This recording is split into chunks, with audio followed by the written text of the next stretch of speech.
The way that my work engages with contemporary art and contemporary culture is something that I'm always trying to learn and explore.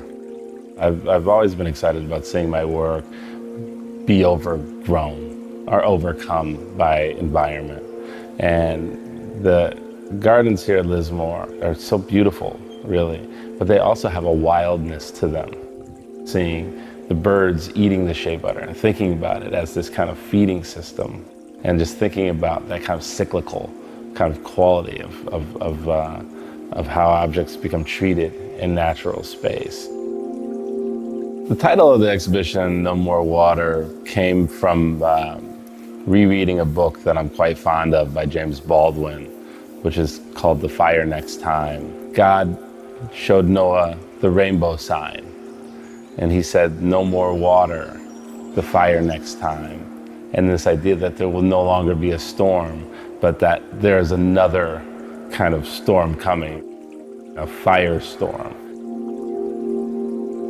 Samuel and Space and The New Black Yoga are films that I made several years ago. And for me to see them here in Lismore is a fascinating opportunity. Thinking about the landscape that I was negotiating when I was making both those films. One, Samuel in Space, was made in Marfa, Texas, and I was obsessed with the dryness of Marfa, Texas. And The New Black Yoga came from an experience that I had while living in Berlin. It's exciting for them to be in this space, especially with the two films bookending these anxious drawings. I think the way that you navigate the opportunity begins to create a narrative in its own. These anxious characters that are depicted are representative in some ways of myself. And although I had imagined them as self-portraits originally, I realized that it was more of a representation of the collective us. It's a body of work that I think speaks really clearly to our times. In the US, we're kind of facing some political obstacles and some social obstacles, and we're seeing quite a bit of change. We're seeing a lot of things happen between communities of color and the police. I think art has a long story to tell, and I think it's an incredibly effective delivery system and tool for change. I think that tool is a slower tool than others.